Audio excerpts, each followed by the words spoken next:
All right, cool. Here we go. We're starting off with factoring sum and difference. I believe that y'all are supposed to complete this sheet today or something like that. I saw it in things to accomplish in on Blackboard. So let's start off with question 1, where we have x cubed plus 125. Okay. The formula for sum and difference of cubes is if you have sum cubed A, something cubed B, it equals, you just take the cube root of that A, same sign, open parentheses, then here goes A, opposite of this sign, so same, opposite, sorry, this guy is squared, the terms together not squared, always positive, b squared. So you have noticed that whatever this sign is going to be the same.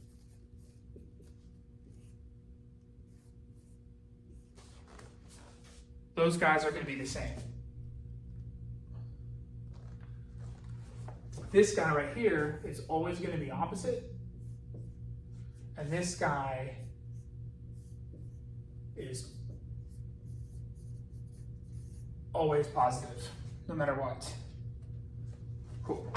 So once again, if this is negative, that's positive, and that will still be positive. So on this example here, we want to take the cube roots of these guys. So the cube root of x is just x. Sign is going to be the same. The cube root of 25, and if you have a calculator, my calculator, a lot of calculators have it. Mine is under a math button. And then I have an option 4 where it shows I can choose a cube root. And so if I put 125 in, you'll see that I get 5. So we have 5 that goes here.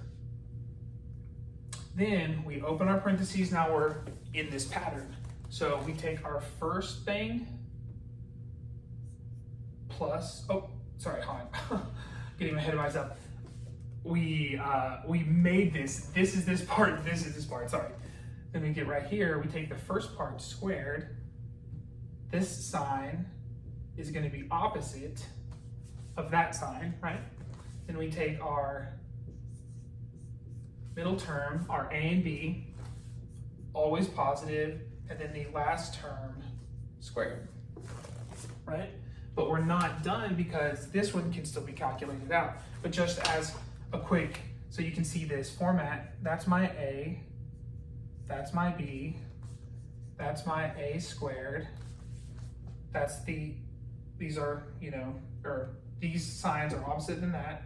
You have your A, your B, always positive, and you have your B squared, right? You see how those are the same. Okay, so that's what that is. And then here in the bottom, we finish that guy out. 5 squared is 25. So our final answer, x plus 5 onto x squared minus 5x plus 25.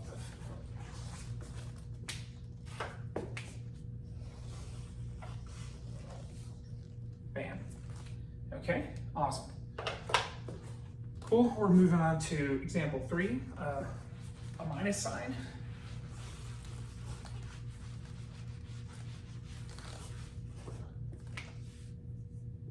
We have x cubed minus 64, okay? So now,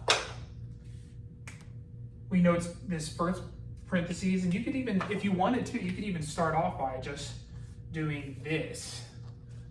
Go ahead and opening your parentheses. You know that one's gonna be the same. You know this one has to be the opposite, and that one's always positive. You could start off that way. That's not like a bad way to kind of like, so you don't make an error. You can go ahead and start off that, and you know, so it's not a bad way to start. Okay, so we know the cube root of x, just x. The cube root of 64, once again, if you don't know it, you can come to your calculator. Or I'm already there, but if you find your math button, math,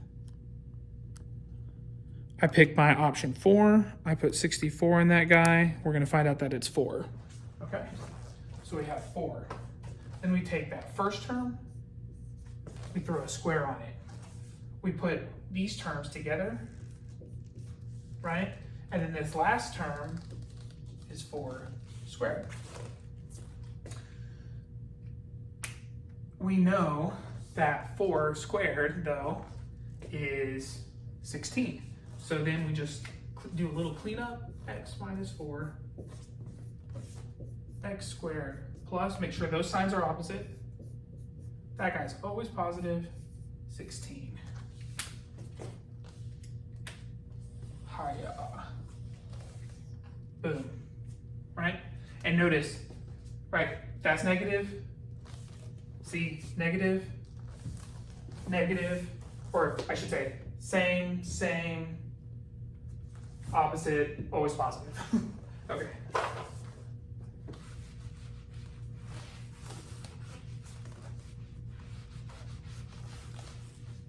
All right, and then we're going to do the one of the hard ones.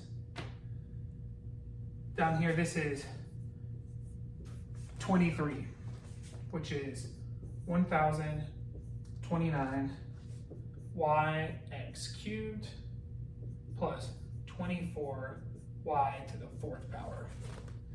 It's a little nasty. All right, so we want to get difference of cubes. The smoking gun is this 4. Notice y, we have common factors we can pull out. Let's pull it out. So we're going to pull that y out. Y, 1029 x to the 3rd plus 24 y to the 3rd. Yes, cubes. All right, and then we want to see, like you can, it's a good idea to also see if you can factor more out of here. You can also see if these guys are perfect cubes. And so if I was to test that, and I put 1029 in there, you're going to see that no, it is not a perfect cube. So more than likely, there is going to be something we can pull out of this guy. So if we come over here and do our factor tree, 1029, and 1 and 0 and 29 doesn't do anything. We can't divide this by 2. Usually when you have an odd number at the end, a lot of times you can't divide by 2, so let's try 3. 1029 divided by 3. Yes, we can. 3, 3, 4, 3. Now, I'm just going to go out on a limb and say that that might be a perfect cube. And if we put that into our calculator,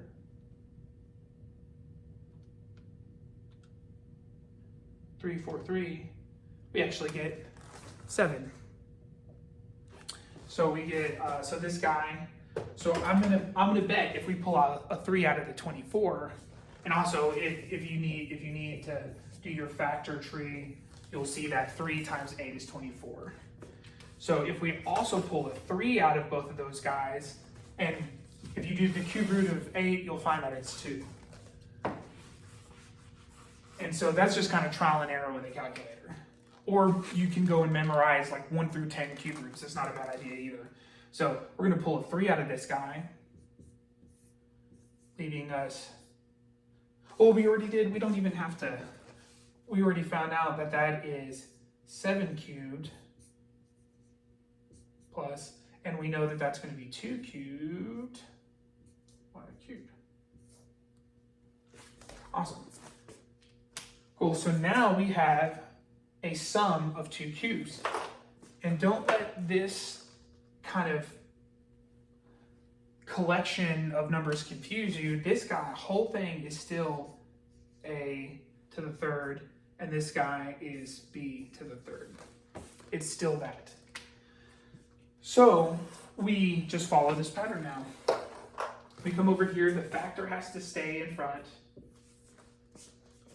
Factor still stays in front. And now we just take the cube root of both of those guys, which is going to be 7x plus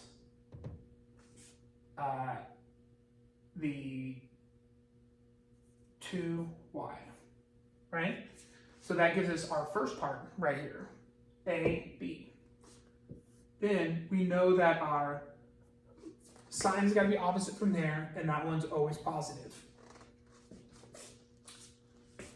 We put in a squared here, so 7 squared x squared, because each term gets the square. Then we have our a, b together. We have a 7x multiplied by a 2y.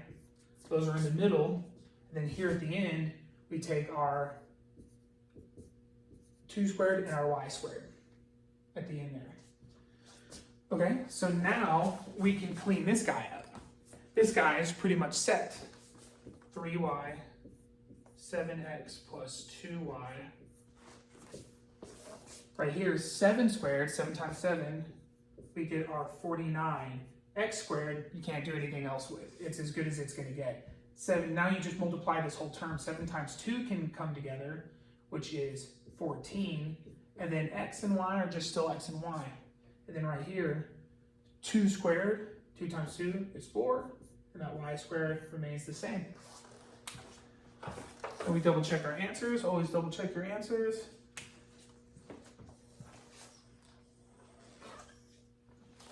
And there you go.